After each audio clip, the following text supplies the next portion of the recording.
Good afternoon, welcome. We stand for the pledge. I pledge allegiance to the flag of the United States of America and to the republic for which it stands, one nation, under God, indivisible, with liberty and justice for all.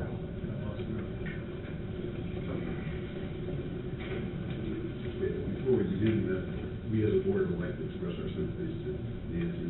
Nancy's father died last week. We want to get started in the funeral today to be here in time for this meeting. So, okay. First thing on the agenda is the minutes from April 15th.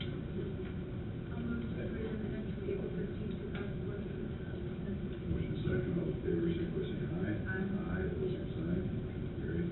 And payroll June 2nd. Make a motion to approve the payroll from June 2nd, 2014. Motion second, all those in favor, signify by saying aye. Aye, opposed, same sign. Carries. Claims, May 22nd, 29th. Make a motion to approve the claims from May 22nd, 29th, and 30th of 2014. Motion second, all those in favor, signify by saying aye. Aye, opposed, same sign. Carries. And then the approval of the employee benefit fund disbursements for May 24th. Make a motion to approve the employee benefit fund disbursement from May 2014. Motion second, all those in favor, signify by saying aye. Aye, opposed, same sign. Carries. Householders Department heads, Walter, Lincros, Park Department. Afternoon, Walter. Ordinance establishing a fund for deposit of proceeds from Porter County Community Foundation grant to the Porter County Park Department. This is the first reading. How much is the grant? $9,900. $10,900, and it's going to be recurring or is it It's a one-time grant we received from the Community Foundation. questions? Anything else you'd like to add about it? This is really great stuff for us. It's going to help us expand our programs in middle schools. As you know, we have 10,000 participant programs a year to elementary schools in Porter County. Every elementary school in Porter County consists of some way. We got to move back to the middle schools that are very interested in our programs. Right now, we're looking to develop partnerships with the Substance Abuse Counselor, Boys and Girls Club in Porter County, Raising Schools, Portage Schools. There's a number of agencies that are partnering with us to develop a new curriculum related to pro-social behaviors and leadership development. So we're really excited for this. Okay, very good. Because of the nature of it, we need to do a public hearing, so we'll open a public hearing in regard to this ordinance. Is there anyone who wishes to speak in favor of this ordinance? Anyone wishing to speak in favor of the ordinance? Anyone wishing to speak in favor of this ordinance? Anyone wishing to speak against this ordinance? Anyone wishing to speak in opposition to this ordinance? Last time, anyone wishing to speak in opposition to this ordinance? Hearing none, closed. Entertain a motion. I'll make a motion establishing an ordinance for a fund for deposit of proceeds from Porter County Community Foundation grant to the Porter County Parks Department. Motion is second to approve on first reading. All those in favor, signify by saying aye. Aye, opposed, same sign. Motion carries. Second reading, because it is a fund deposit, will be at our next meeting, which will be June the 17th. All right? Thank you. John Snyder, first one, on behalf of John Snyder. Peter Boa Consulting and hourly fee agreement. Good afternoon. Good afternoon. This is contractual services for Peter Boa and the assessor. It's approved, so that easy, what they were ready. Yes, and it's having an independent contractor be Mr. Frank. Yes, sir. Anyone have questions? $120 an hour. No questions? Is there a motion? I'll make a motion to approve Peter Bowl Consulting hourly fee rate at $120 an hour. Motion second, all in favor, signify by saying aye. Aye, opposed, same sign. Carries. Sheriff Dave Lane, an ordinance amending ordinance 94-50. It's an ordinance authorizing vehicular traffic on public right-of-way within the unincorporated area of Porter County. First reading. Without this, we can't have vehicles on our unincorporated roads. Well, as you well know, Consultant Paul Zupert, he is our guru as far as overweight portable scales. Paul needs an ordinance. The one that exists is severely outdated, and so, you know, he's been working closely with, I think, county attorney and Al Hoagland and others at the highway department to create this new ordinance. And if you have any technical questions, right there. I understand, I know Debbie said that she's worked on it extensively, and I think one of the things it does is it puts us at less of odds with the state law. Is that correct? Make sure everybody's more compliant and on the same page. Now, are we amending this ordinance, and will we remain the same numbering system? So, any questions? Is there a motion? I'll make a motion to amend ordinance 94-15 which is an ordinance authorizing regulation of vehicle traffic on public right of ways in unpleasant areas of the county. Motion is second. All those in favor, signify by saying aye. Aye. Opposed, same sign. Carries. This doesn't involve the collection of fees, does it?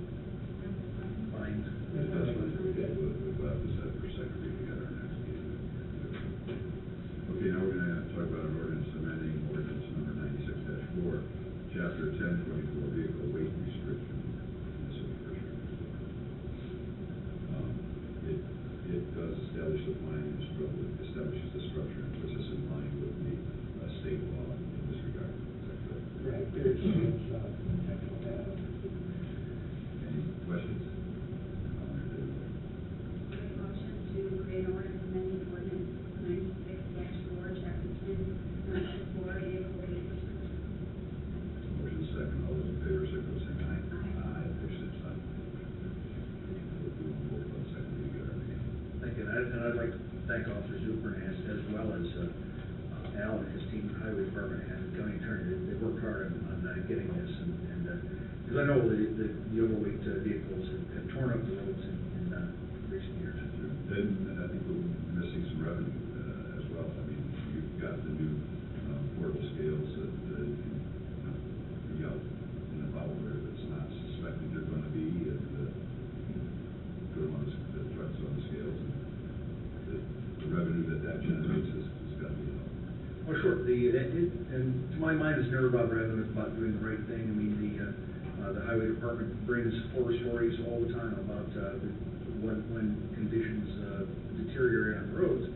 And so this is meant to be, you know, add longevity and lighten their burden as well. So, you know, the rules are in place for a reason, and we just have to hold people to that. But the revenue is something that allows them to be able to put those roads back in.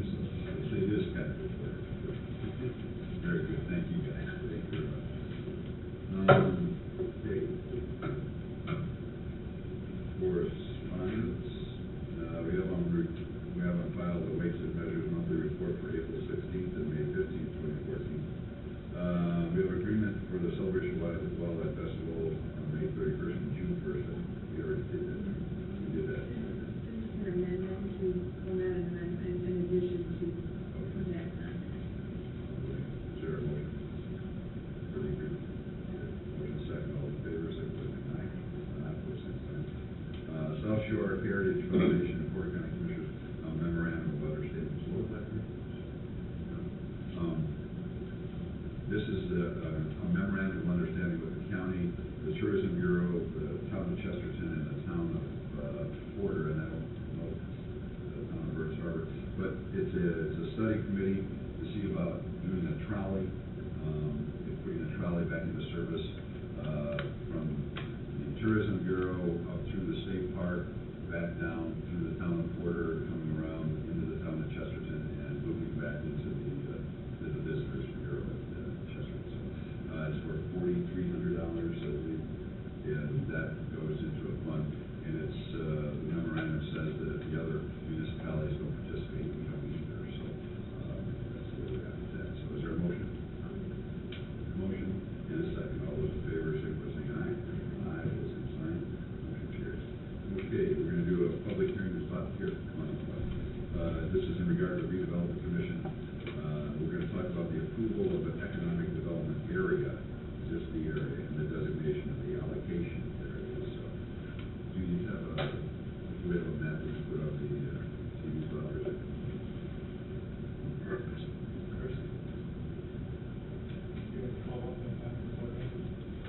if you don't have it, you have it with your, okay, just so everybody can see what we're talking about. I know we need that one in there.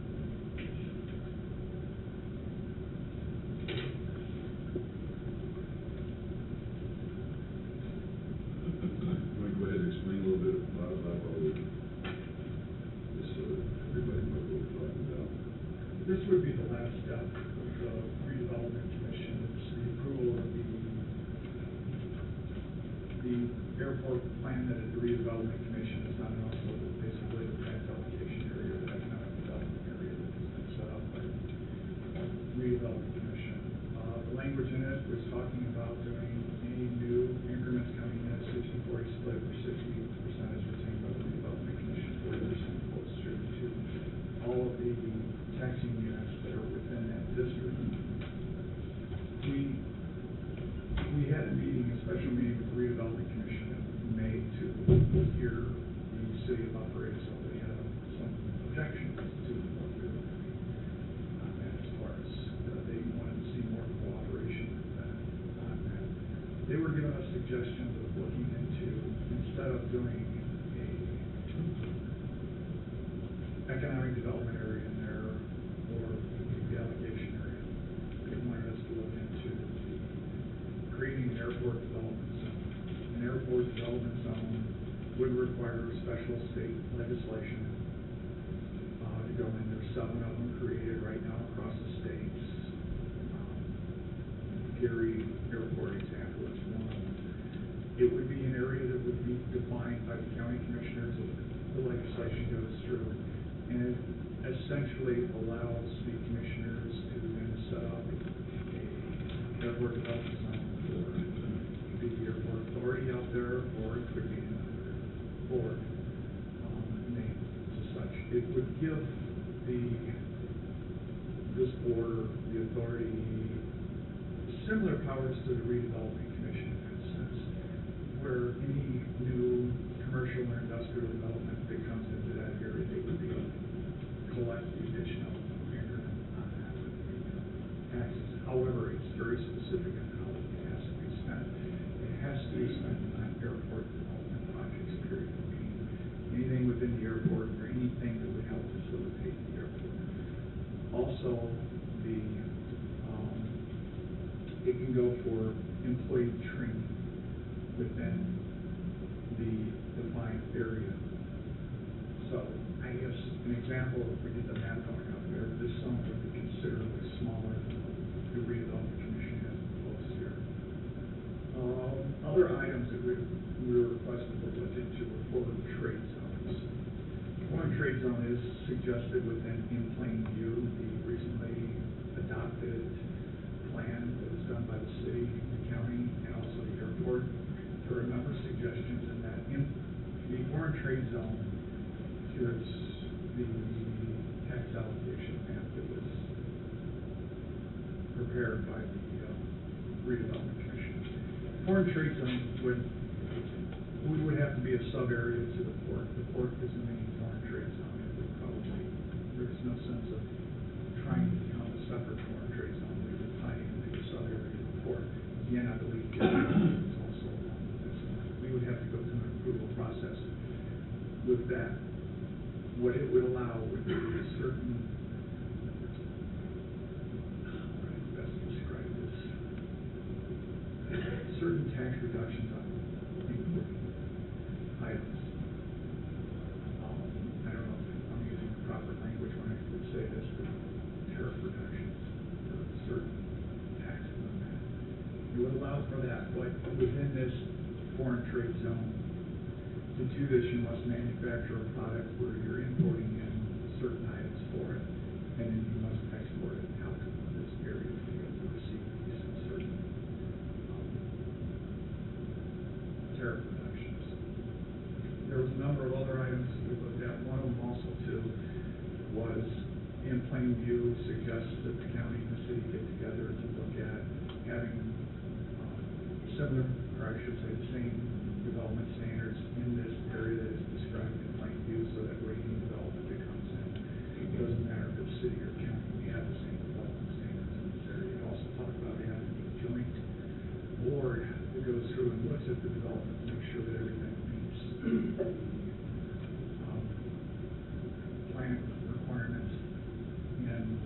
also, one other item it does mention is there is also a state statute that allows the development commissions in a sense to, if the city is going to go out and annex an area, to relinquish this area and give it to the city of Valparaiso, or take the money they receive and that, and allow, and give it to the city of Valparaiso for projects that they have.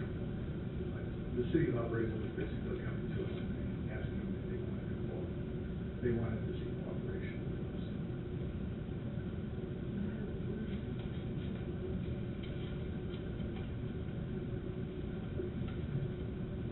We didn't get a recommendation to the commissioners on this. I just prepared this report and forwarded it to you with all the items that myself and Patrick looked with the city of Valparaiso. Some of the board members felt that the redevelopment commission did the work and did the work well, but we realized it's up to the commissioners to determine how we go forward. If we approve the area and what we have before us today, are we precluding the airport development? The foreign trade zone doesn't require the airport development. From what I've read, I can go back and double check that and probably show what I'm planning Benny Mike to make sure that I'm correct in saying that, but I do not believe it requires an airport development zone to add foreign trade zone in there.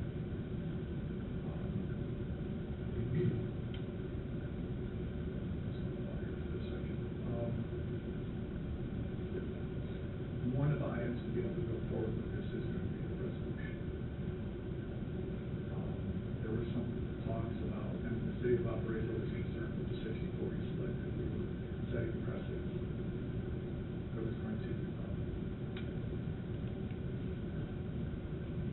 they were going to have to face later on with other items, and also the language in there that they had gotten to was with the East Fork County School Corporation having veto powers on any change with resolution of the plan going forward. And to some degree, I could agree with that. I mean, I am one of the guys that said at the beginning that, you know, we're not going to do anything to harm the school, but we're not supposed to be doing anything to become collective of the schools either. The fear is, the thought is that, number one, this area is not going to develop without utilities. It's not going to develop without sewer and water. And the only place to get that is from the city of Valparaiso. And the other thing is, if you give the schools the right of first refusal, if you will, you are setting up a precedent that could be used by everyone else in that area. And thirdly, the fact that if you give them that much of an advantage, then you're probably defeating your purpose, because there's not going to be any growth there. You know, if they have to pay twice as much to get there, they're not going to locate there for a tax advantage. So, I don't know. I for one would just as soon hold off on doing this right now until we can talk with our legislatures and see where the airport development zone would fit in, if we have the ability to have the legislature create one for us. If we're talking about the same amount of area, or if we're talking about a smaller area that would really be defined by the airport. So I really appreciate all the work they've done in looking at both, well, more so for the latter than just one meeting. I think is all I got in regard to the airport development. So, but they really have done a lot of work to get to this point. And I don't want to be not grateful for that. I really think that they did a nice task in getting us here. But I think we would be remiss if we didn't explore the possibility of the airport development a little bit further and find out where we stand with our legislature.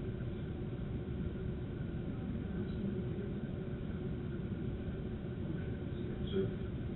Is there opportunity for the public hearing?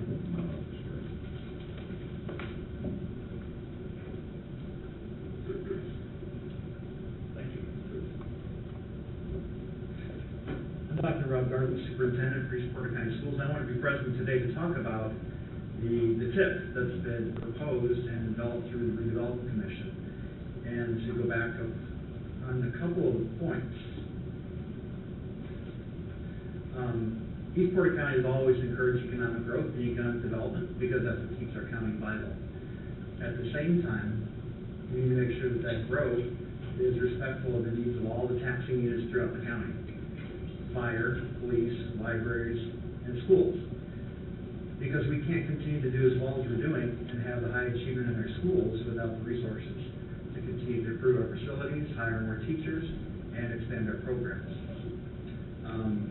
We worked with the Portage County Redevelopment Commission and supported the concept of the TIF for the airport area. And through that development, we talked about a 60-40 split. That's not precedent setting. The Valparaiso Redevelopment Commission already provides a 60-40 split in TIF revenue for the Portersville area, which is J.C. Penney. But it is something that's evaluated on a yearly basis and provided, not in writing, it's provided as what the remainder of the money involved, is the way I understand it. That's not accurate. It's in a legal document that we receive 40% and all taxing units receive 40% and Val will capture 60%. What you're referring to is excess that around every June or July 1st, the Redevelopment Commission analyzes whether they need to capture all the AV and to fund their projects or pay their bonds. And if they don't, then they can release that. But with Portersville, we have a legal agreement with the Valparaiso Redevelopment Commission that all the taxing units receive 40% and the redevelopment commission receives 60%. So it's not precedent setting, it's already been established. And I guess the question is, what are you trying to provide through consideration of an airport development zone that you can't provide with the TIF? The foreign trade zone is something that I was not aware could occur without a airport development zone. And that's something that I think would be very, very beneficial, especially for the airport. So are you saying a international trade zone can't occur with a TIF? I'm not aware, I didn't know until Bob told us today that was not a prerequisite. So, but I think that we have a situation that we need to do a little bit more study on, because if we do one, we're precluded from doing the other, then where are we when we find out down the road that we made the wrong decision? So I think that we need to do our homework a little bit better before we make legal decisions. I don't know that you are precluded, because the TIF can always be dissolved. It's already a statute that TIFs can be in existence for the time that's needed. So the commission could decide to dissolve the TIF if they find that an airport development zone is a more appropriate vehicle. It just seems that reading the statute on an airport development zone, neither the city of Valparaiso nor Porter County meet the qualifications to have one. So it's going to require legislative change. And as we all know, there are no guarantees in the legislature. So that could either happen or it could not happen. So again, what would be accomplished with an airport development zone that could be accomplished with the TIF? Also, the airport development zone, as Mr. Thompson said, taxing units are precluded from receiving revenue. At least with the TIF, the taxing units could receive 40% of the AV. So again, fire, police, libraries, schools, all the taxing units could at least share a portion of that AV from the increased value. But with an airport development zone, there's no vehicle in there to provide the revenue. Also with the Valparaiso Redevelopment Commission, we have our educational grants program, where they can provide dollars to us, not percentages, specific amounts of dollars to us to help fund our programs. There's no vehicle like that in airport development zone legislation. So again, I'm just trying to determine what's trying to be accomplished with an ADZ instead of a TIF, and why now? Because going back and reading your minutes and reading the minutes of the Redevelopment Commission, the Portage County Redevelopment Commission, early on there's conversation with Valpo City, Valparaiso Redevelopment Commission, and early on the language about the 60-40 split was made readily apparent. as well as the language that Valpo says that they're concerned about, that the commission finds that the terms and provisions of the allocation area hereby established should not be amended without prior written consent of the school corporation. School corporation didn't put that in. That was in a draft that was prepared by the Porter County Redevelopment Commission.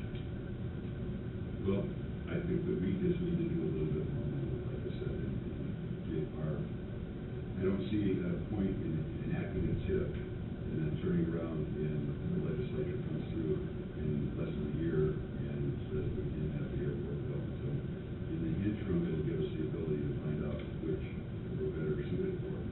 There's also the fact that nothing, as I said before, is going to grow out there until we have the utilities. And Valpo's not going to give us utilities under a TIF, and they are going to give us under airport development, so that's something that we need to be aware of as well. I'm not saying we're not going to do it, I'm just saying that we need to be sure before we do either one.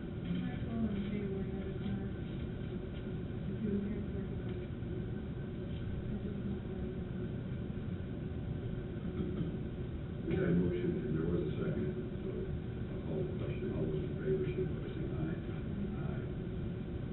Opposed? Motion's carried.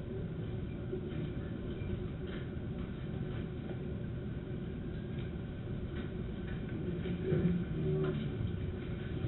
Okay, you had these here from Kansas Insurance Agency to talk about the employee assistance program. Good afternoon, Commissioners. I met with Steve Carlson from Porter Sharp last week to just go over the details of the EAP, get a plan to roll that out to the employees and their dependents. And so we have a meeting scheduled for June 10th, next Tuesday, here in the Commissioners' Chambers for the department heads and supervisors. I wanted to let you know about that. We have given prior approval to that. I will find approval, will be sending that flyer out. And then the July Lunch and Learn, Porter Star will present the EAP program to the employee base on those days. And the EAP program is really, it's better than it ever was. So just what we saw in the contract really didn't go into detail about what Porter Star will provide the county for that $1 per year. So I'm very excited. And you're going to do how many lunch and learns with this? Porter Star is, well, we'll have 4. They're willing to do 2 different topics per year, but as you know, we'll have 2 breakfast sessions and 2 lunch sessions out at the Expo Center. As well as one of those breakfast sessions will be at the North County Annex. It's a good idea. Questions? Okay, good. Thank you very much.